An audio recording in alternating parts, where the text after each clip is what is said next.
Students, good evening. I hope everyone is fine. और सबसे पहले यहाँ पे पिछले टॉपिक के जो है रिवीजन करते हैं। जो पिछला टॉपिक जो हम कर रहे थे वो है डायमेंशंस के हवाले से। ओके स्टूडेंट्स, तो डायमेंशंस के बारे में हम पढ़ रहे थे लास्ट लेक्चर में। और डायमेंशंस जो है असल में जो है nature of the physical quantity को जो है वो बताते हैं। और उसमें जो है फिजिकल क्वांटिटी के नेचर जो हमने पढ़ा था कि तीन जो क्वांटिटीज़ है, लेंथ, मास और टाइम, इनके डायमेंशंस यूज़ करते हुए बाकी सबके हमने डायमेंशंस निकाले थे एल, एन और टी को यूज़ करते हुए। तो लेट सपोज ये मैं रिवीजन कर रहा हूँ रिकैपिचुलेशन लास्ट लेक्चर की। तो लेट सपोज अगर हमें फोर्स का डायमेंशन निकालना है, फोर्स का डायमेंशन, तो F is equal to M A, यहाँ पे एम मास है, ए एक्सेलरेशन है।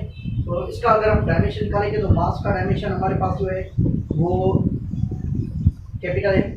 एक्सेलरेशन जो है velocity, change in velocity per unit time, change in velocity per unit time था, तो एल अपॉन टी स्क्वायर ये इसका डायमेंशन हो सकता है। और इसको हम इस तरह से भी लिख सकते हैं M L T power minus 2। ये इन दोनों में कोई भी डायमेंशन हो सकता है फोर्स का। और यहाँ पर फोर्स का जो यूनिट है न्यूटन है। न्यूटन भी जो है वो किलोग्राम और उसके बाद में मीटर पर सेकेंड स्क्वायर के बराबर है। तो वहीं से भी डायमेंशन निकल सकता है। तो मैंने लास्ट लेक्चर में बताया था कि फार्मूलों से भी हम निकाल सकते हैं और यूनिट से भी निकाल सकते हैं। और दूसरा जो हमारे पास जो दूसरी क्वांटिटी जो लेट्स सपोज हमारे पास अगर वर्क है, work is equal to F dot S, ये फार्मूला आपको पता है। फोर्स इनटू डिस्प्लेसमेंट जो है इसको वर्क कहते हैं। तो वर्क का अगर डायमेंशन निकालना चाहें, फोर्स का डायमेंशन मैंने अभी निकाला यहाँ पर, वरना आप इस तरह से निकाल सकते हैं एम ए करके, M L T power minus 2 तो डॉट एस, ये डिस्टेंस है, डिस्टेंस या लेंथ का जो है डायमेंशन एल है। तो इसको एल को इसके साथ लिख देंगे तो ये हमारे पास हो जाएगा एम एल स्क्वायर, जो एक एल यहाँ पर है, एक एल यहाँ पर है, और टी पावर माइनस 2, ये हमारे पास वर्क का डायमेंशन हो जाएगा। इसको इस तरह से भी लिख सकते हैं M L square upon T square भी लिख सकते हैं। तो ये हमारे पास फोर्स का डायमेंशन और वर्क का डायमेंशन आ गया है। और उसके बाद में हमारे पास लेट सपोज अगर मैं स्पीड का डायमेंशन निकालना चाहूँ, स्पीड या वेलोसिटी इसको कहते हैं, v is equal to S upon T, distance upon time, तो ये हमारे पास वेलोसिटी आ जाएगा। और डिस्टेंस जो हमारे पास है, आपको पता है डिस्टेंस या लेंथ इसका एल होता है, एल अपॉन टी। ये v स्पीड भी हो सकता है, वेलोसिटी भी हो सकता है, तो उनका फार्मूला ये सेम ही है। तो ये हमारे पास एल अपॉन टी जो डायमेंशन इसका आ गया, या एल टी इनवर्स, ये इन दोनों में से कोई भी डायमेंशन इसका हो सकता है स्पीड का। और इसी तरह से अगर एक्सेलरेशन का अगर मैं डायमेंशन निकालना चाहूँ, एक्सेलरेशन का हमारे पास, तो एक्सेलरेशन का हमारे पास हो जाएगा, एक्सेलरेशन जो होता है change in velocity per unit time.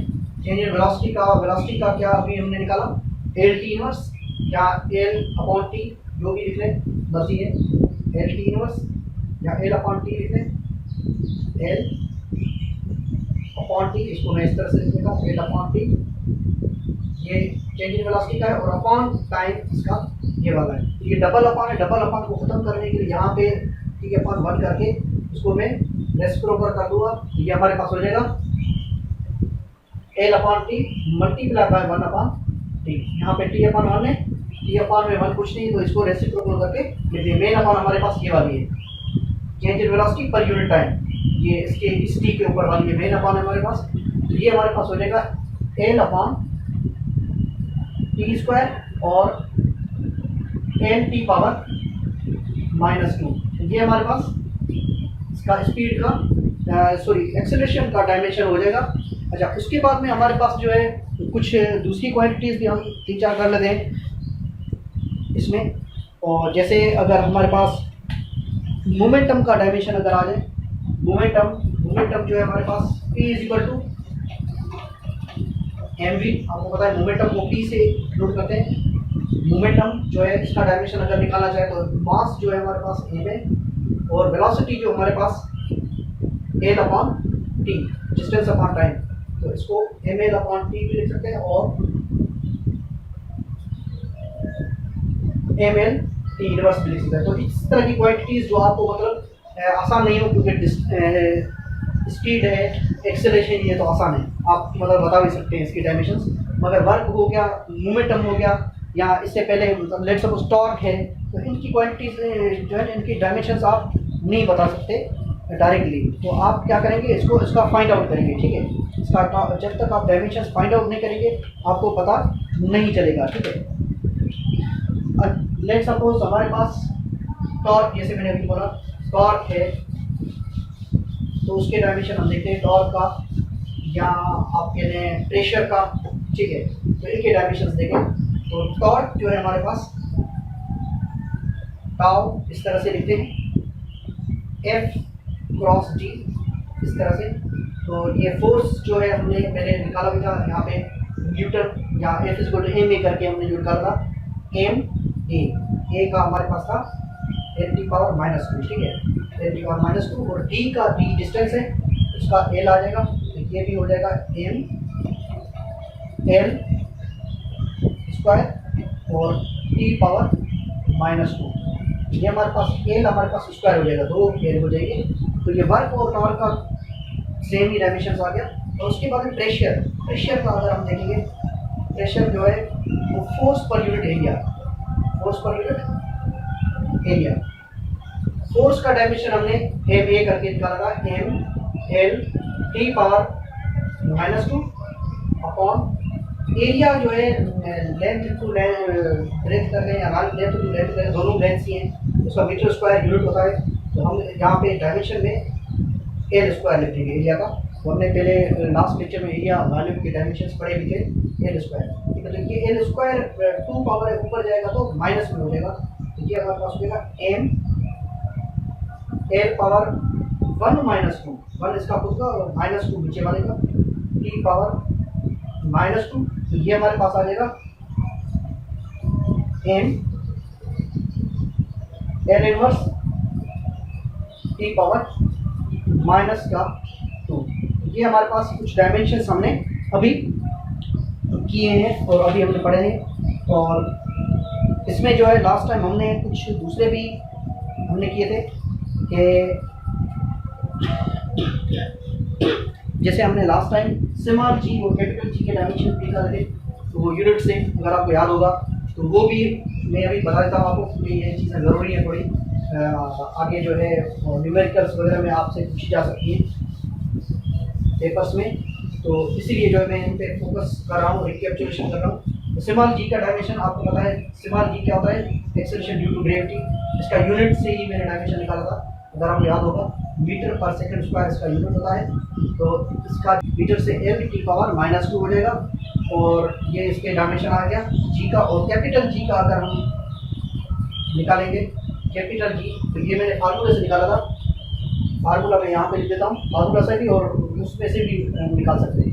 Ji m1 m2 upon r², law of universal gravitation से। तो यहाँ से अगर जी की वैल्यू निकालना चाहें तो f.r² अपॉन m1 m2, ये जी के बराबर हो जाएगा। तो यहाँ पर सबसे पहले फोर्स का हमने अभी किया था ml⁻², ml⁻²। अच्छा, ये जो है ये यहाँ से जो है हमने जो अभी निकाला, ये फार्मूला है। ऊपर इसका जो यूनिट है न्यूटन मीटर स्क्वायर पर किलोग्राम स्क्वायर, ये इसका कैपिटल जी का यूनिट है। तो न्यूटन का ml⁻² या फोर्स का ये कर ले। आर जो है distance between the two masses होता है, तो distance between the two masses हमारे पास एल स्क्वायर हो जाएगा, डिस्टेंस का एल होता है। और m1 m2 मासेस है, के जी स्क्वायर उधर लिखा हुआ है, तो मासेस है तो इधर में एम स्क्वायर लिखूंगा। तो ये भी सिमिलरली जैसे यहाँ पे ऊपर क्या है, ये भी ऊपर चला जाएगा, तो ये हो जाएगा m1 - 2 1 इसका और ये माइनस का 2, एल का हो जाएगा हमारे पास प्लस हो जाएगा 1 + 2 ऊपर पावर्स प्लस होते हैं मल्टीप्लाई में, और डिवाइड में पावर्स माइनस होते हैं, बेस अगर सेम हो तो, और p पावर -2। तो इसका हमारे पास डायमेंशन हमारे पास आ जाएगा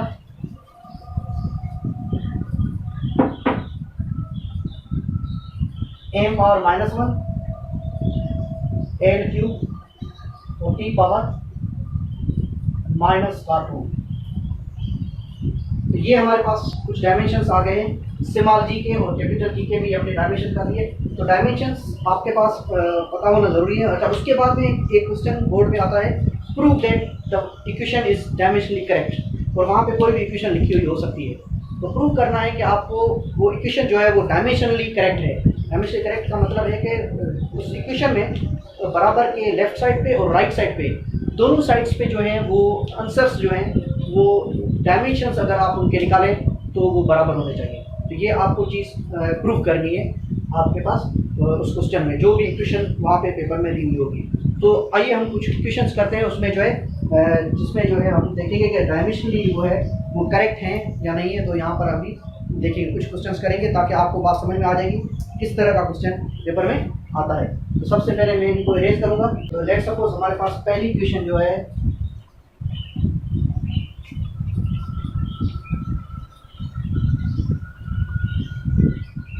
prove that VF is equal to VI plus AT is dimensionally correct.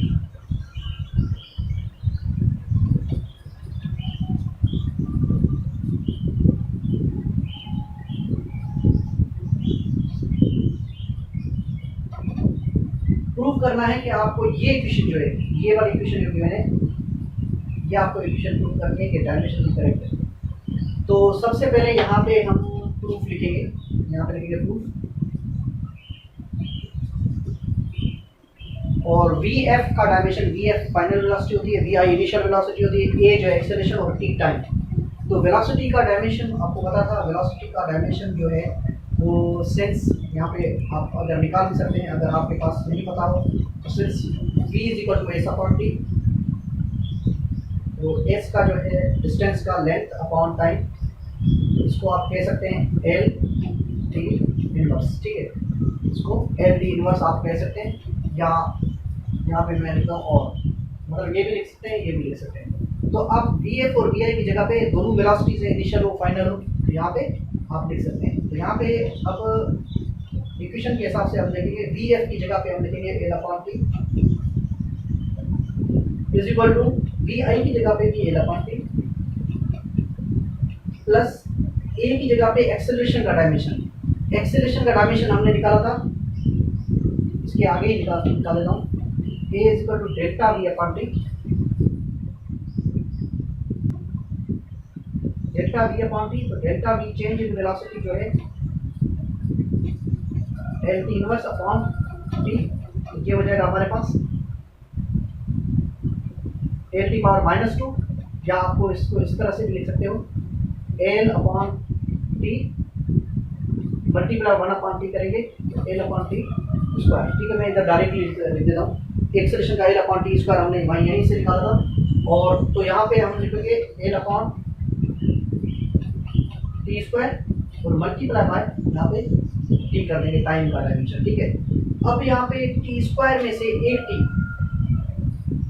T cancel हो जाएगा क्योंकि यहाँ पे मल्टीप्लाई हो रहा है T। तो अब ये यहाँ पर जो है हमारे पास इक्वेशन जो बन जाएगी L/T is equal to L/T plus L/T। दोनों तरफ देखें L/T ही है, तो मतलब ये डायमेंशनली करेक्ट है हमारे पास। और अगर इनको आप प्लस करना चाहें तो 2L/T, तो 2 जो है नंबर का डायमेंशन नहीं होता है, तो वो जो है हम यहीं पे इसको स्टॉप कर सकते हैं और यहाँ पे लिखेंगे हैंस प्रूव्ड, हैंस प्रूव्ड। तो हमने देखा कि L/T दोनों तरफ जो है बराबर के दोनों तरफ L/T आ रहा है, तो ये इक्वेशन हमारे पास डायमेंशनली करेक्ट हो गई। इसी तरह से हम दूसरी इक्वेशन भी कर सकते हैं, सेकेंड इक्वेशन ऑफ मोशन भी कर सकते हैं, थर्ड भी हम इसी तरह से थर्ड इक्वेशन ऑफ मोशन भी हम डायमेंशनली करेक्ट कर सकते हैं। तो अब आते हैं हम सेकेंड इक्वेशन ऑफ मोशन पे। तो ये तो आसान है। सेकेंड इक्वेशन में देखते हैं क्या हो रहा है। ठीक है, तो यहाँ पे सबसे पहले इसको मैं रिमूव करूँगा। S is equal to V I T plus half A T square. इसका हम नोट करेंगे कि यहाँ पे ये डायमेंशनली करेक्ट है, दोनों तरफ बराबर के दोनों तरफ सेम चीज़ आ रही है या नहीं। तो इसमें एस का अगर हम देखेंगे तो एस जो है वो डिस्टेंस है, डिस्टेंस का लेंथ ले लेते हैं। V I T, V I का इनिशियल वेलोसिटी का अभी हमने मालूम किया, L upon T meter per second हम जिसको कहते हैं, और टाइम का T plus half 1/2 half number का डायमेंशन नहीं होता है, वैसे मैं लिख देता हूँ वैसे half A T square, A की जगह पे L upon T square meter per second square होता है, और इसी तरह यहाँ पे टी स्क्वायर। तो इसको अगर हम टी स्क्वायर में कट और टी में कट हो जाएगा, और यहाँ पे आ जाएगा L equal to L plus half है। ठीक है, तो ये नंबर का डायमेंशन हमारे पास वैसे भी नहीं होता, इसको आप भले प्लस भी करना चाहें प्लस कर सकते हैं, मर्जी आपकी। ठीक है, वैसे भी आखिर में यहाँ पे भी मैंने L equal to L plus A लिखा था, एल इक्वल टू एल लिख सकते हो, मर्जी है। ठीक है, इसको आप करेंगे तो 3/2 आ जाएगा। इसको आप करेंगे 3/2 एल दोनों तरफ बराबर है, नंबर का कोई डायमेंशन नहीं होता है। ठीक है, तो इसको भी आप इस तरह से हैंड्स प्रूव कर सकते हो, वरना आप भले यहाँ तक लिखोगे तो भी आपका आंसर सही होगा। ठीक है, तो ये 3/2 नंबर का कोई डायमेंशन नहीं होता, सिर्फ इसको हम देखते हैं ये चीज़ें। ठीक है, तो सेकेंड इक्वेशन ऑफ मोशन भी हमारे पास डायमेंशनली करेक्ट हो गई है। और अब हम आते हैं थर्ड इक्वेशन ऑफ मोशन पे। तो सबसे पहले यहाँ पे 2as is equal to V F square minus V I square. तो 2as हमारे पास है जो ये बराबर है V F square minus V I square. 2 acceleration का dimension L upon T square, यहाँ पे इसको मैं एल अपॉन टी स्क्वायर, और डिस्टेंस का dimension L is equal to V F square, velocity का स्क्वायर है, तो मीटर पर सेकेंड का स्क्वायर, क्योंकि ये मीटर पर सेकेंड वेलोसिटी पूरे के ऊपर है, तो एल अपॉन टी पूरे के ऊपर स्क्वायर आएगा, minus V I square.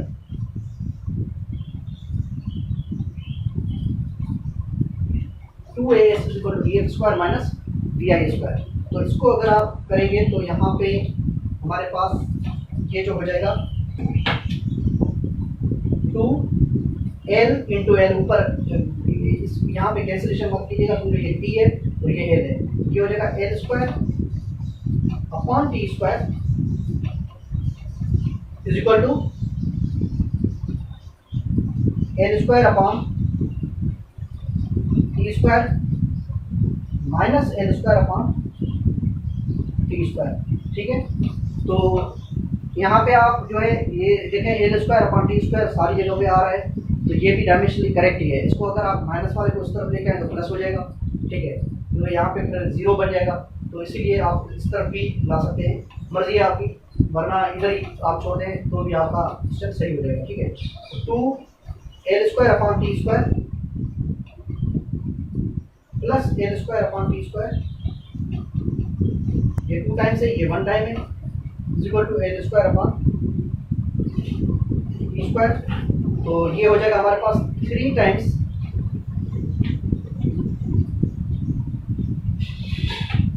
L square upon T square is equal to L square upon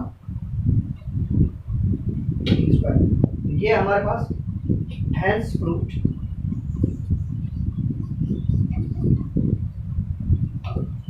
ये भी डायमेंशनली करेक्ट हो गई। तो ये 3 इक्वेशंस हमने अभी की हैं, जिसमें हमें ये पता चला है कि these equations are dimensionally correct।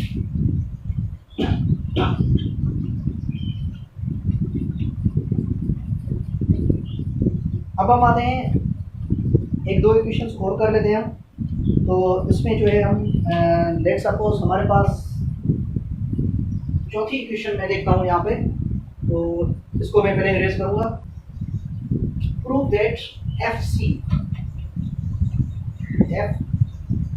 Is equal to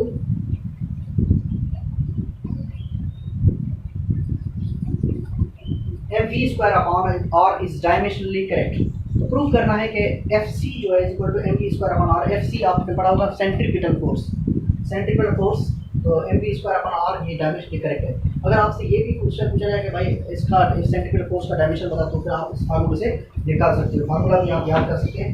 तो इसमें यहाँ पे एफ सी सेंट्रीपिटल फोर्स एक फोर्स की टाइप है, तो फोर्स का डायमेंशन जो है हमारे पास एम ए से हमने जो निकाला था, एम ए से, तो मास इनटू एक्सेलरेशन, तो मास का एम, एक्सेलरेशन का एल अपॉन टी स्क्वायर, ये हमारे पास M L upon T square F C का डायमेंशन है। और यहाँ पे अगर हम आते हैं एम, मास का जो है हमारे पास एम, टी स्क्वायर का मतलब है एल अपॉन टी का होल स्क्वायर, अपॉन में आर जो है हमारे पास ये रेडियस है, डिस्टेंस है, ठीक है। तो डिस्टेंस का हमारे पास डायमेंशन जो है एल है। तो इसको अगर हम मजीद सॉल्व करेंगे तो यहाँ पे L upon T square is equal to, यहाँ पे हो जाएगा एम, ये ऊपर वाला L square upon T square, और नीचे वाला जो है ऊपर जाएगा तो मल्टीप्लाई 1 अपॉन एल हो जाएगा। और ये हमारे पास 2, एल का 2 एक में कट जाएगा, बाकी एक हमारे पास ये सेम टू सेम आ जाएगा, M L upon T square is equal to M L upon T square. तो ये हमारे पास सेंट्रीपिटल फोर्स का डायमेंशन आ गया, और दोनों तरफ जो बराबर के दोनों तरफ जो है डायमेंशन सेम आए, तो डायमेंशन करेक्ट हो गई इक्वेशन। अभी हम आते हैं नेक्स्ट इक्वेशन पे। नेक्स्ट इक्वेशन जो हमारे पास है वो भी आसानी है। Prove that K is equal to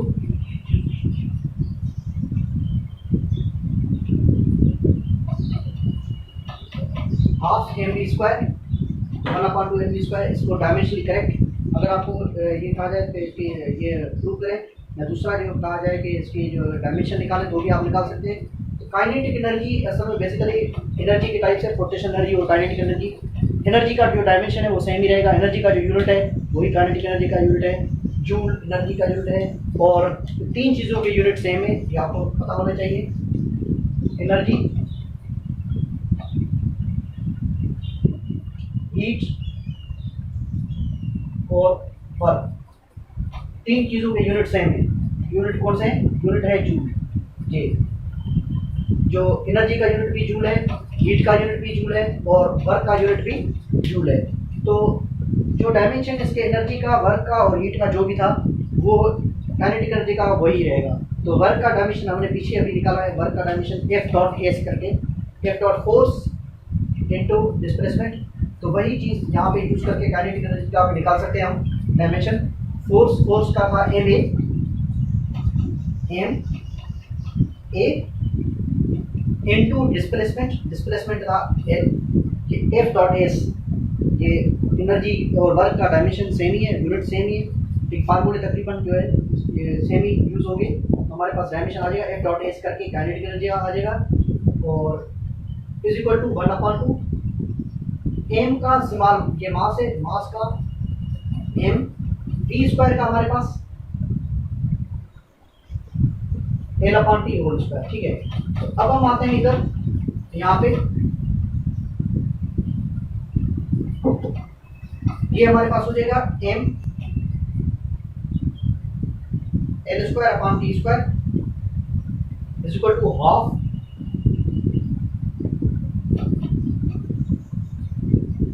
M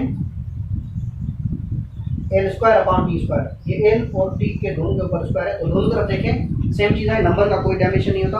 तो हम इसको जो है देखेंगे कि hence the equation is dimensionally correct. Number के लिए हम कुछ नहीं करते, नंबर जो है हमारे पास जो भी कांस्टेंट नंबर आता है उसका कोई डायमेंशन नहीं होगा। बाकी चीज़ें जो है एम एल और टी, उनके हम डायमेंशंस यहाँ पे लिखेंगे। तो हमने डायमेंशंस के बारे में, हमने इक्वेशंस के बारे में हमने देखा कि prove that the equation is dimensionally correct हम किस तरह से कर सकते हैं। तो ये जो मेथड है, ये तरीका जो है इक्वेशंस के दोनों तरफ बराबर करने का, इन तरीकों को जो है आप नोट डाउन करें और इनकी प्रैक्टिस करते रहें। जो भी हमने इक्वेशन अभी की है, इन चीज़ की एक एक इक्वेशन कम से कम एटलीस्ट 3 बार लाजमी प्रैक्टिस करें।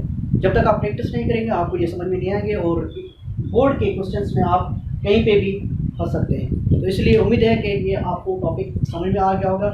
इंशाल्लाह मिलते हैं फिर नेक्स्ट लेक्चर में। अगर ये मेरी वीडियो आपको पसंद आई हो तो इस चैनल को लाइक करें, सब्सक्राइब करें और अपने फ्रेंड्स के साथ लाजमी शेयर करें और बेल आइकन को प्रेस करना मत भूलिएगा, क्योंकि आने वाली हर वीडियो सबसे पहले आप तक पहुंचेगी। Take care, bye bye.